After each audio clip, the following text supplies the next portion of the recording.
Ansor itu nanti kita cari kesempatan lain ya. Mungkin saya gemes ya, ada teman-teman ini yang dengan ya PKB ke PKB, ya NU kira-kira begitu. Karena kan memang kita entitasnya berbeda gitu. Yang satu partai politik, yang satu ormas kira-kira begitu. Meskipun ya sama-sama punya tanggung jawab untuk mengurusi umat kan. Tapi landasan konstitusinya kan kita berbeda. Yang satu adalah undang-undang ormas, yang satu undang-undang partai politik. Saya kira tidak ada hubungannya. Dan kami di Gemasaba, jujur saja, kami itu selalu melakukan diskusi dengan teman-teman, termasuk kondisi hari ini, politik nasional dan lain sebagainya. Ya bagi kami tidak ada hubungannya antara PKB dan NU. Itu saja. Pertemuan para kiai-kiai seluruh Indonesia pada hari ini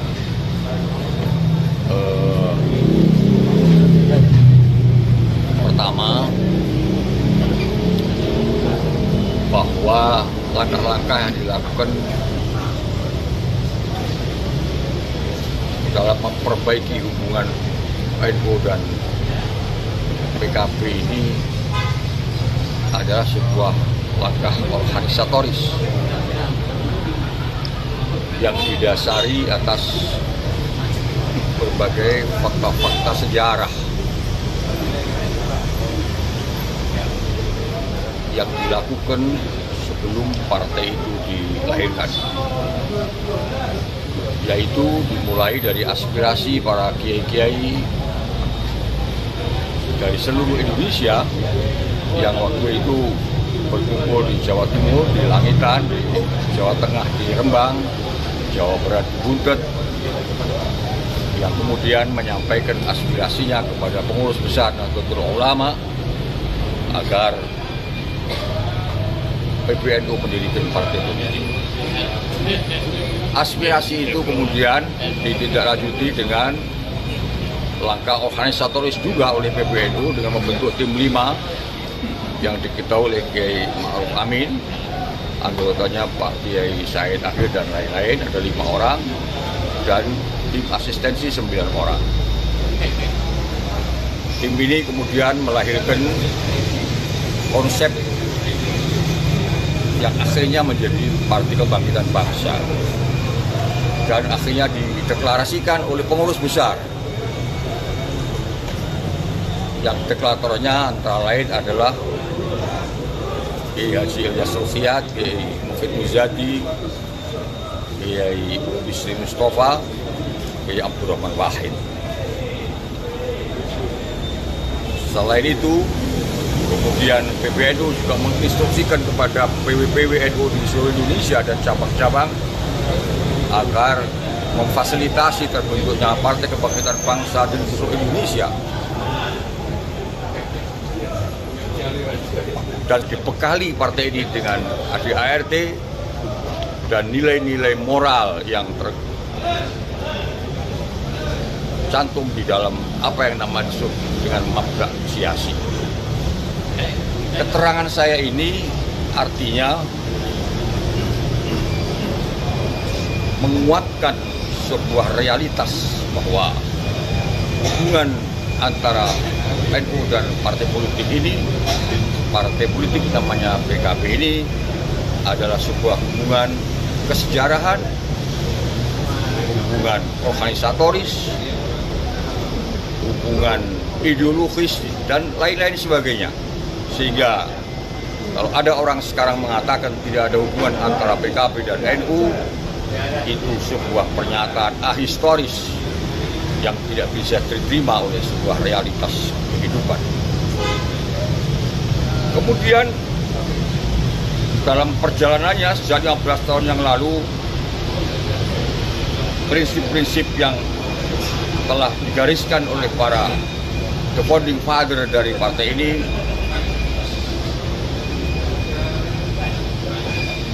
dilakukan penyimpangan-penyimpangan. Penyimpangan paling prinsipil adalah mendowngrade, mengkebiri, bahkan menghilangkan kepemimpinan ulama yang diamanatkan oleh founding father dulu, bahwa partai ini ulama memegang amanat tertinggi partai.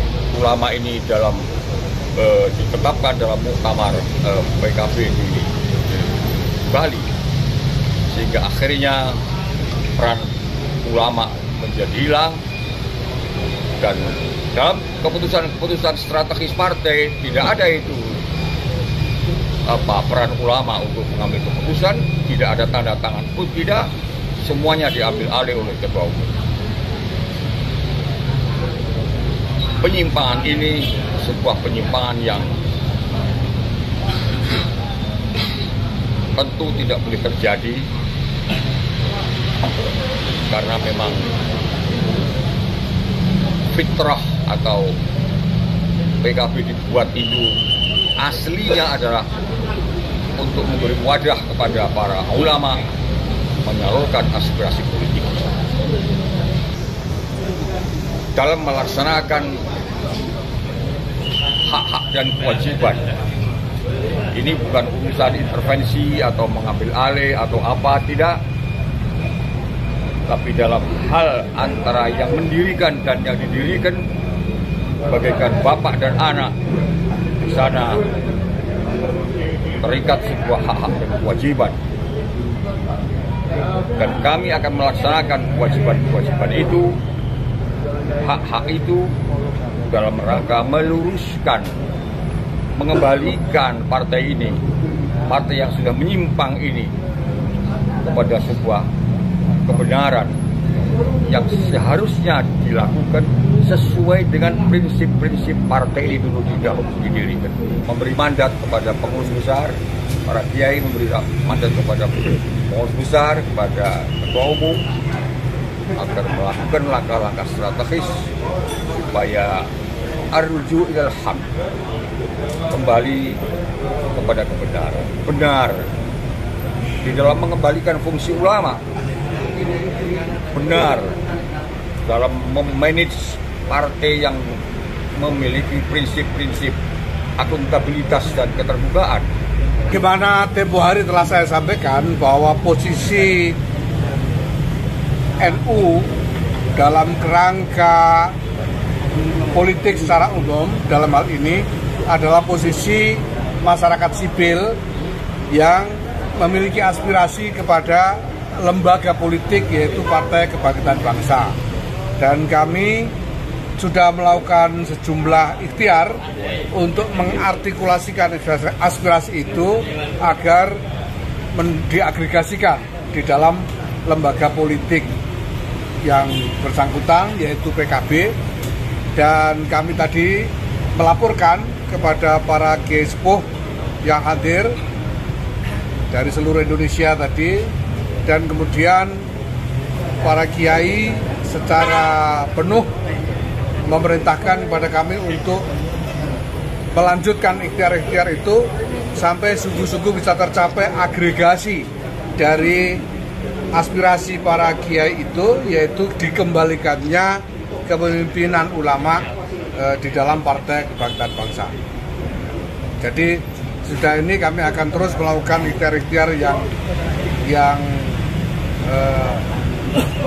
sesuai dengan kedudukan NU sebagai civil society, bagian dari masyarakat sipil yang dibenarkan oleh tata negara maupun oleh hukum, agar aspirasi dari para kiai dan aspirasi dari NU ini bisa sungguh-sungguh terwujud. Terus terkait kalau membentuk partai baru, saya kira tidak, ya, karena ini jelas aspirasinya adalah dari NU ke PKB, itu aspirasi kami. Soal siapa mau disuruh jadi pemimpin dan lain-lain, itu urusan internal PKB. Tapi kami mendesak kepada PKB agar mengembalikan kepemimpinan ulama, karena dulu PKB didirikan oleh NU dengan mandat sebagai wadah kepemimpinan ulama di dalam politik.